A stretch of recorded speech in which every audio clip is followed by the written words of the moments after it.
বিয়ের 12 বছর পর শুনতে হলো আমাকে, আবিদের আর ভালো লাগে না। তার পাশে আমাকে আর মানায় না।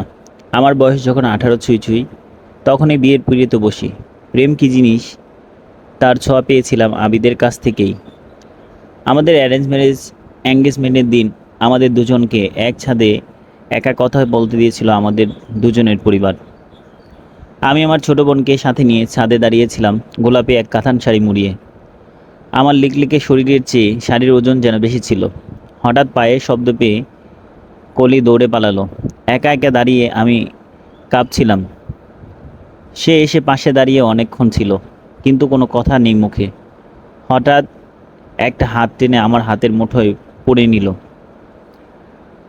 আমি ঠান্ডা বাতাসেও কেমন জানি কাঁপছিলাম, দরদর করে ঘামছিলাম। সে হো হো করে হেসে বলছিল, মাত্র হাতই ধরলাম, তাতেই এত কাঁপাকাঁপি? বুঝেছি, তোমার জীবনে আমিই প্রথম পুরুষ। এই বলে সে হ্যাঁচকা টেনে আমায় জড়িয়ে ধরল। আমি ভয়ে আর সংকোচে আড়ষ্ট হয়ে রইলাম। আমার ঘাড়ে মুখে ডুবিয়ে দিয়ে আবিদ বলল, আর দেরি করব না, তাড়াতাড়ি এই লজ্জাবতীকে আমার ঘরে চাই। আমি নিজেকে ছাড়াতে চাইলে আরও শক্ত করে ধরে বলল, সত্যি বলবে?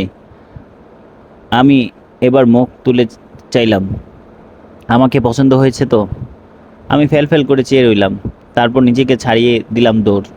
শেষবারের মতন তার দিকে পিছনে ফিরে বললাম, আমার রুমে আমি একাই থাকি, মানুষ চাইলে যেন ফোন দেয়। তারপর আর থাকিনি, নিজের রুমে গিয়ে বাতি বন্ধ করে শুয়ে পড়লাম। আমি চাচ্ছিলাম আমার মাঝে তার জন্য জেগে ওঠা প্রথম ভালোবাসা আলোতে ছড়িয়ে যাক। এত সব ভাবতে ভাবতে কখন আবিদ লাইটটা জ্বালালো, ঘড়ির সময় দেখিনি। আমি উঠে হাতে খোপা করে বসছিলাম, জিজ্ঞেস করলাম, কে এসেছ? আবিদ ঘড়ি খুলতে খুলতে বলল, জানোই তো আমি রাতে খেয়ে আসি। আমি উঠে এক গ্লাস পানি খেলাম, বাচ্চাদের রুমে গিয়ে চেক করলাম, ওরা ঘুমাচ্ছে। তারপর আবার পাশে শুয়ে পড়লাম, কিন্তু ঘন্টাখানেক হয়ে গেল ঘুম আসছে না। আমি জানি আবিদ ঘুমায়নি, চ্যাটিং করছে কারোর সাথে। আস্তে করে ডেকে বললাম, ঘুমিয়ে পড়েছ? কোনো সাড়া না পেয়ে আমি লাইটটা জ্বালালাম। এবার হাতের ফোনটা বিরক্তিকর ভঙ্গিতে রেখে আবিদ আমার দিকে ফিরে চাইল। কি সমস্যা? আমাকে কি কোনোভাবেই শান্তি দিবে না? আমি লজ্জায় পড়ে গেলাম। বললাম, কি বলছো তুমি? সারাদিন তো কোনো কথাই হয় না তোমার সাথে, রাতেও বুঝি বিজি থাকো। তোমার কি সমস্যা আমি বিজি থাকলে? তুমি তোমার সংসার নিয়ে বিজি না? আমার সংসার কি তোমার সংসার না? আবিদ এবার চটে গেল, উঠে বালিশ নিয়ে হাঁটা শুরু করলো।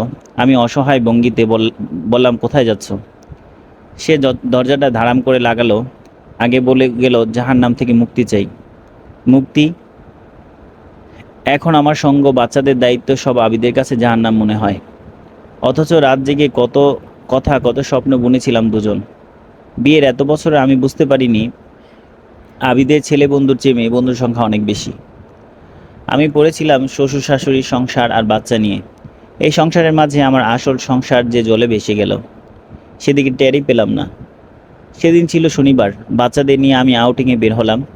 ওকে বারবার রিকোয়েস্ট করেও আমরা একসাথে হতে পারিনি। বাসায় ফেরত আসার সময় জ্যামে বসেছিলাম, দেখলাম রাস্তার আরেক পাশে আবিদকে কে হাঁক করে কেউ দাঁড়িয়ে আছে। আমি ফোনে বিজি, কিন্তু এক হাত মেয়েটার কোমরে আঁকড়ে রেখেছে। আমার মনে হচ্ছিল কেউ আমার শরীর খামছে ধরেছে। সেদিন বুঝলাম আমার সংসারে সব আছে, আসল মানুষটাই নেই। বিয়ের পর থেকে আমি সংসারী হয়ে উঠি। শ্বশুর শাশুড়ি কখন কি লাগবে, একমাত্র ননদকে বান্ধবী বানানোর সব দায়িত্ব নিয়ে বেশ সুখেই ছিলাম। আবিদও আমার জন্য কত কিছুই না করতো। কিভাবে বিশ্বাস করি তাহলে যে এখন আর সে আমাকে চায় না? সেই কবেকার স্মৃতি, অথচ আমার মন মস্তিষ্কে আঁকড়ে পড়ে আছে এখনো। এঙ্গেজমেন্টের পর থেকে আমাদের প্রতিদিন কথা হতো, সারাদিন তো টুংটাং চ্যাটিং চলতোই। সেই দিনগুলো ভীষণ সুন্দর ছিল। একদিন আমি কলেজ থেকে ফিরছিলাম, গেট থেকে বের হয়ে দেখি আবিদ গাড়িতে হেলান দিয়ে দাঁড়িয়ে আছে। চোখে সানগ্লাস, বাহুতে বাহু বাজ করে রাখা, এতটা সুন্দর লাগছিল। আমার তো ভীষণ ভালোই লাগছিল। এই ভেবে সবাই ওকে দেখছিল আর বলাবলি করছিল। আমি কাছে যেতেই গাড়ির দরজা খুলে দিল সে মুচকি হেসে। আমি গাড়িতে বসে স্টার্ট দিল। আমি জিজ্ঞেস করলাম, কোথায় যাচ্ছি আমরা? কিন্তু সে কিছুই বলল না। আমরা গিয়ে পৌঁছলাম ঢাকা থেকে একটু দূরে আশুলিয়া একটা রিসোর্টে। আমাদের জন্য আগেই বুকিং দেয়া ছিল সব কিছু। আমি তো পুরোই অবাক। বিয়ের আগে ওইটাই আমাদের প্রথম একসাথে সময় কাটানো। রুমে ঢুকতে আমার খুব অস্বস্তি হচ্ছিল, কি থেকে আবার কি হয়ে যায়, কিন্তু আবির আমাকে আশ্বস্ত করছিল রুমে ঢোকার আগেই। বিছানার উপরে একটা নীল রঙের জর্জেটের শাড়ি আর সাথে ম্যাচিং করা সবগুলো রাখা। সারাদিন ক্লাস আর এখানে আসার জার্নি ধকলে আমার অবস্থা খুব করুণ ছিল। আবিদ রুমে ঢুকে পরস্থ হাতে আমায় ধরে রাখলো। মলি, যাও ফ্রেশ হয়ে শাড়িটা পরে নাও, আমি অপেক্ষা করছি। আমি শুধু গাড় নাড়িয়ে বাথরুমে ঢুকলাম, কিন্তু বাথরুমে কি শাড়ি পরা যায়? আমি ভিতরে থেকে তাকে ডাকলাম, শুনছেন আবিদ, আপনি কে আছেন? কিন্তু কোনো সাড়া শব্দ নেই। তাই নিজেই বাইরে আসলাম আর টুস করে দরজা লক করে দিলাম। আমি বুঝতে পারলাম আমার রেডি হতে যেন কোনো আনইজি ফিল না হয়, তাই সে রুমটাই ছেড়ে দিয়েছে। আমি শাড়ি পরে ঠোঁটে জাস্ট লাইট পিঙ্ক লিপস্টিক দিলাম আর চোখে কাজল, আর কিছু মাখতে ইচ্ছে হচ্ছে না। দরজা লক খুলে চুল শুকানোর জন্য ব্যালকনিতে দাঁড়ালাম। আজকের দিনের সমস্ত ঘটনা মনে করে একা একা হাসছিলাম। হায় আল্লাহ, তুমি আমাকে এত সৌভাগ্যের অধিকারী করেছ। আবিদের প্রতি দিন দিন এত দুর্বল হয়ে যাচ্ছে আমি।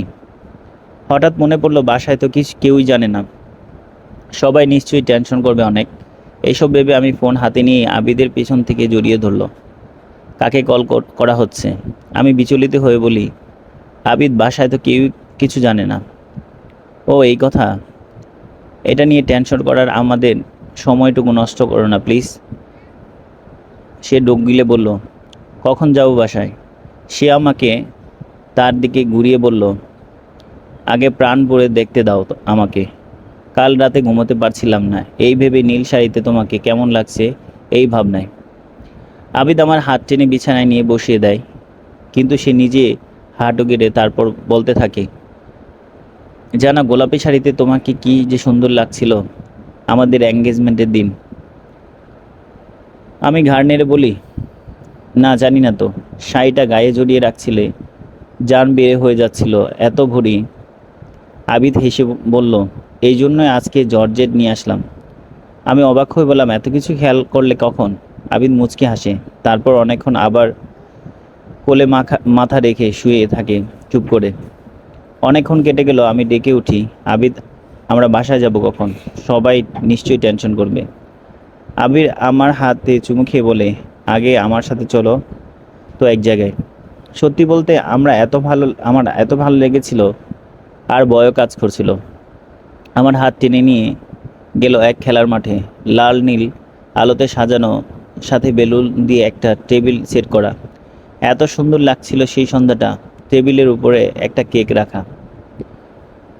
আবিদ কানের কাছে ফিসফিসিয়ে বলে উঠল, happy birthday my would be wife. আমি জাস্ট স্পিচলেস। এত সুন্দর একটা সন্ধ্যা, আমার জন্মদিনের উপহার। আমি কখনই নিজ থেকে তাকে জড়িয়ে ধরিনি। নিজেকে অনেক বেশি লাকি মনে হচ্ছিল। বাসায় আস্তে আস্তে পুরো সময় কত গল্প। বাসায় এসে খুব ভয়ও কাজ করছিল, কিন্তু বুঝলাম সে বাসার সবাইকে জানিয়ে এই কাজ করেছিল। রাতে আবিজ মেসেজ পাঠালো, আরেকটা সারপ্রাইজ বাকি আছে। আমি তখন আগের ঘটনাগুলো হজম করতেই বিজি, ঠিক তখনই বাবা মার রুমে ঢুকলো। আমার এত লজ্জা লাগছিল, আর তখনই জানতে পারলাম আবিদ আর দেরি করতে চাচ্ছে না। 2 সপ্তাহ পরেই আমাদের বিয়ে। ভোরবেলা থেকে বৃষ্টি হচ্ছে। গতরাতে আবিদ গেস্ট রুমে এসে ঘুমালো, তারপর আর নিজের রুমে ঘুমোতে ইচ্ছা হয়নি। ছেলে মেয়েদের রুমে এসে ঘুরে গিয়েছিল। ভোরবেলা উঠে নাস্তা রেডি করে মেয়েকে নিয়ে বের হতে হতে সন্ধ্যা 7:30। আবিদের সাথে আর দেখা হয়নি। মেয়েকে স্কুলে নিয়ে ড্রাইভারকে বললাম অপেক্ষা করতে। আমি গাড়িতে বসে বসেই ঝিমুচ্ছি। এক সময় চোখ লেগে আসলো। ড্রাইভারকে ফোন করে বললাম বাসায় নিয়ে আসতে। বাসায় এসে কোনো রকম নিজের রুমে এসে দিলাম ঘুম। কাজের মেয়ে আর ড্রাইভারকে তিতলিকে আনার, খাওয়া দাওয়া আর রান্নার সব ডিরেকশন দিয়ে যে ঘুম দিলাম, তারপর আর কিছুই জানি না। সেই ঘুম ভাঙলো বিকেল 4টায়। ঘুম ভেঙে প্রথমেই মনে হলো আবিদের স্পর্শ দরকার আমার। আমি তো ওকে এখনও সেই প্রথম দিনের মতোই ভালোবাসি। এক মুহূর্ত ওকে ছাড়া থাকতে পারি না। তাহলে ও কেন আমাকে ছাড়তে চায়? তাড়াহুড়ো করে গেস্ট রুমে যেতে নিলেই কাজের মেয়ে ময়না বলে ওঠে, ম্যাডাম স্যার তো নাই। নাই মানে? অফিসে। যে না বইলা গেছে 3 দিন পর আসবো। কিসের নাকি মিটিং না ফিটিং আছে? আমার কষ্টে বুক ধুমড়ে মুচড়ে যাচ্ছিল। আমাকে একবারও ডাকলো না। আমি জানি আমাকে এখন আর তার প্রয়োজন হয় না, তাই বলে আগের সব কি মিথ্যে? শ্রীমঙ্গলে এক নামকরা রিসোর্টে আবিদ উঠেছে। ওদের সাথে ডিল করতে দেশের বাইরে থেকে গেস্ট আসবে। আবিদের সাথে এসেছে আবিদের পার্সোনাল সেক্রেটারি কেয়া। যদিও আলাদা রুমে বুকিং করা আছে, তবুও রাতে খাওয়া দাওয়ার পর কেয়া আবিদের রুমেই চলে আসে। প্রায় 2 বছর হলো আবিদের অফিসে জয়েন করেছে। কেয়া দেখতে অনেক সুন্দরী, স্মার্ট এবং সবচেয়ে আকর্ষণীয় হলো ওর বাচনভঙ্গি। আবিদের মনে কিভাবে জোগাতে হয় তা কেয়া খুব ভালো করেই জানে। তাই অফিসে জয়েন করে বেশি দিন সময় লাগেনি তার কাছে আসতে। সব কিছু জেনে শুনে আবিদের সাথে সম্পর্ক জড়িয়েছে কেয়া, কারণ সে নিজেও লাভ লোকসানের হিসেব করে তার জীবনে। আপাতত শ্রীমঙ্গলে মিটিং ক্লোজ করে তারা ডিনার করে রুমে ফিরল। লিফটে উঠতেই কেয়া আবিদ এর গলা জড়িয়ে ধরল। নেশাভরা চোখে আবিদের দিকে তাকিয়ে ইশারা করতেই আবিদ কোলে তুলে নিল কেয়াকে। পুরো করিডোরের পথে কোলে নিয়ে রুমে ঢুকলো কোনো রকমে। দরজা আটকে বিছানায় তাদের আদিম নৃত্য শুরু করতেই আবিদের ফোন বেজে উঠল। আবিদ ফোন চেক করেই করতে চাইলে কেয়া হাতটা খপ করে বলল, ও হুঁ, এখন না প্লিজ। আবিদ খেয়াল করলো মলি কল করেছে। মনোযোগ নষ্ট হয়ে গেছে, তাই সে উঠে বসলো। কেয়া তখনও আবিদের পিঠে মুখ ঘষে চলেছে। মলিকে আগের মতন ভালো লাগে না, লাগলেও সারাদিন ছেলে মেয়ের সাথে কথা না বললে আবিদের শান্তি লাগে না। আজকে বাচ্চাদের সাথে কথা হয়নি কাজের চাপে। ফোনটা সাইড টেবিল থেকে আবিদের হাতে দিয়ে কেয়া অভিমানী সুরে বলে উঠল, নাও কথা বলো, আমি রুমে যাচ্ছি। আবিদ বুঝতে পারল সে যে কেয়া রাগ করেছে, তাই হাতে টেনে নিজের বুকে নিয়ে আসলো। তারপর আবারও ডুবে গেল কেয়ার মোহনায়। প্রায় 40 মিনিট যাবৎ ফোন দিচ্ছিল মলি আবিদকে। তিতলির প্রচণ্ড জ্বর, হাসপাতালে নিতে হবে। ছেলে মেয়ের কিছু হলে মলির মাথার কাজ করে না, আর মেয়েটাও হয়েছে একদম বাবার নেওটা। ঝড়ের ঘোরে খুব বাবা বাবা করে যাচ্ছে, অথচ আবিদ ফোনই ধরছে না। মলির নিজেকে এত বেশি অসহায় লাগলো, মনে হলো কেন জানি জীবন এমন হলো। অথচ সুরটা তো এমন ছিল না, এমন কেন এত ছন্ন ছাড়া সে? আবিদকে ফোনে আসতে আসতে পরের দিন সকালের পার হলো। রাতে মলি তিতলিকে হাসপাতালে ইমার্জেন্সি বিভাগে নিয়ে গিয়েছিল। সাথে ছিল ড্রাইভার আর কাজের মেয়ে ময়না। ময়নার কোলেই তোতন বেঘরে ঘুমেছিল। বাসায় ফিরতে ফিরতে রাত 3টে বাজছিল। বিকেলে আবার কিছু টেস্ট করিয়ে ডাক্তারের কাছে যেতে হবে তাদের।